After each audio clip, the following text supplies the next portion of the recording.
The title is All of Our Heartbeats Are Connected Through Exploding Stars.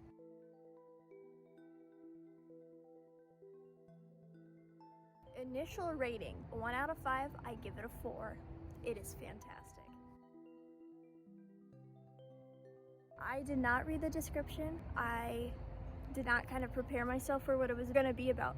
I thought it was going to be a very nebula, space-centered movie, but it wasn't at all. I'm so pleasantly surprised by it.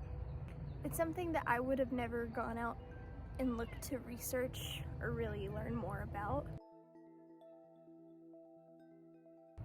I'm trying to think if there was any negatives. I don't think this is something I would go out of my way personally to go watch, like if someone suggested it to me. I think worst thing about the movie, when things are strung out, when it's kind of monotone, it's hard for me to really stay there. Like about 30 to 40 minutes in, I was getting kind of tired and yawning, and I didn't mean to, but I was intrigued the entire time. This is a good starter for the film festival, in my opinion. What I'm talking about right now is going to be Tuba Thieves. 1 out of 5, I rated it a 5. I loved the use of ASL. I loved the intensity of sound and how they played with sound. It was very focused, and I really enjoyed the detail of that. And yeah, no, I think they did phenomenal with that. It was really interesting how they played with music, how they played with nature sounds, how they played with using ASL in the movie. And I think it was just really well done. I really enjoyed it. I had a fun time seeing all the expressions. They made it a really good movie. I'm very impressed. Very good job. The random plots and stories, there's a couple things that just didn't make sense that I felt were just put in just to have filler. There's random wildlife scenes. I just didn't understand that or the importance of it. Maybe there is more meaning to it that I don't understand. Given that, I wanted to kind of bump it down a little bit after all of these other films I've seen, but I originally gave it a 5, so I'm gonna leave it at that. I think I would have gone with a more consistent plot, because there's a couple things I forget one plot happened and I'll remember one more than the other, or certain things kind of got lost in translation for me. I will say the plots that did happen though, they were really well done. I just think there was too much going on, so I kind of got a little lost and a little confused at points. I thought it was really interesting learning about all of these scandals that happened in California. Shorts program, and it was called Comrades. I gave this one a 4 out of 5. Honestly, I think I only gave it a 4 out of 5 because of the context of the story. I think I should just put my own bias away and make it a 5. And I gave this one a 4. I gave this one a 5. That was fantastic. I gave it a 4 out of 5. I give that one a 5 out of 5.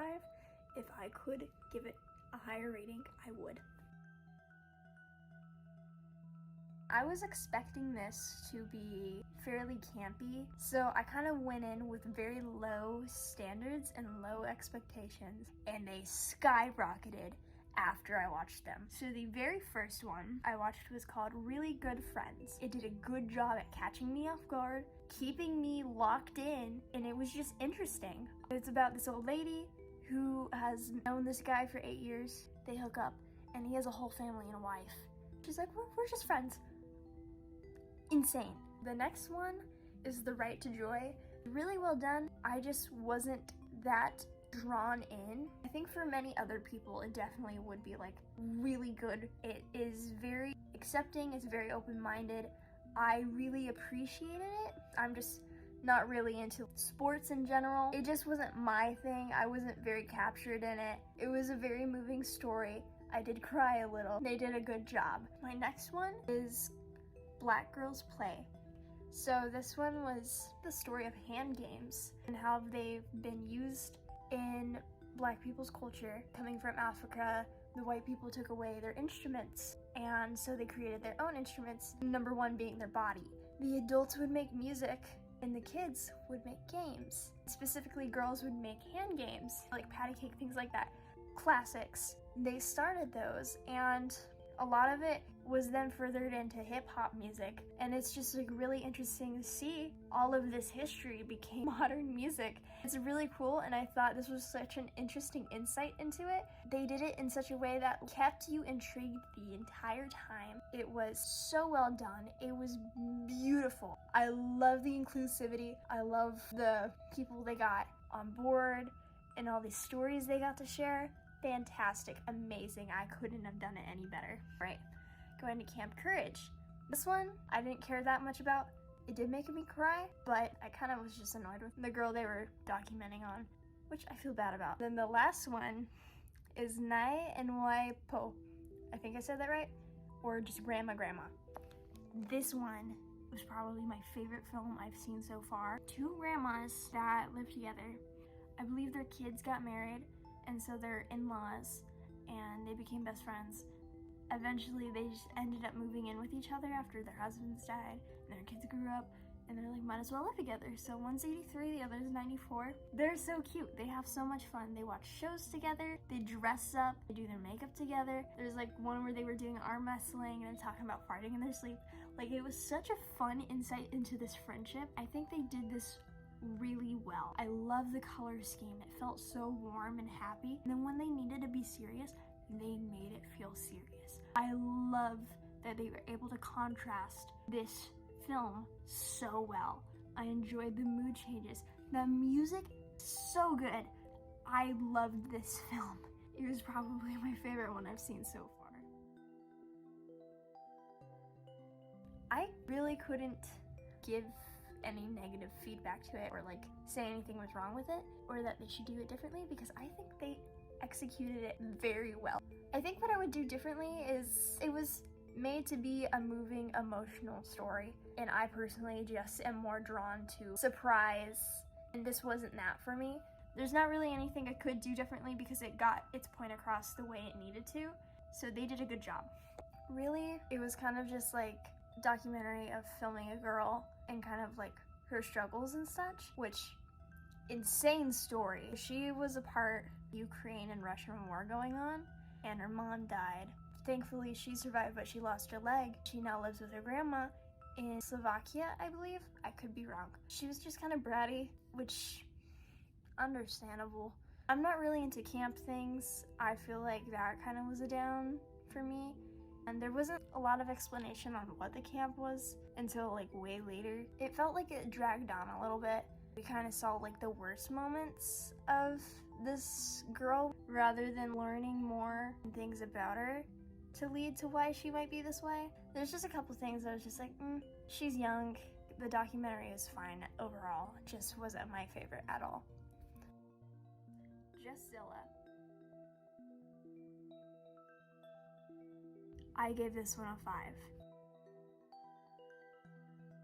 5. Originally, I didn't care or really want to see this film. I thought it was just gonna be a sports film, nothing crazy. Oh my goodness.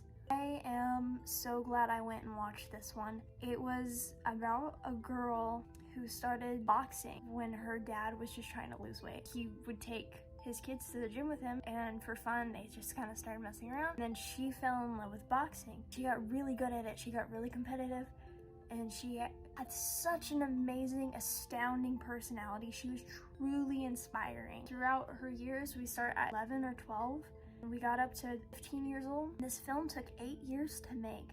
It's placed in New Jersey and New York. There was like such high hopes for this girl. It was fantastic. Everything was so exciting. There was a whole new world for this girl coming. And then you found out that she had brain cancer. And this is happening now. She has been training up to go to the 2024 Olympics. And it was just last year of 2022 that they had been doing all of these surgeries for her to remove this brain cancer. But originally in 2021, they had said that she had only had like 12 months to live.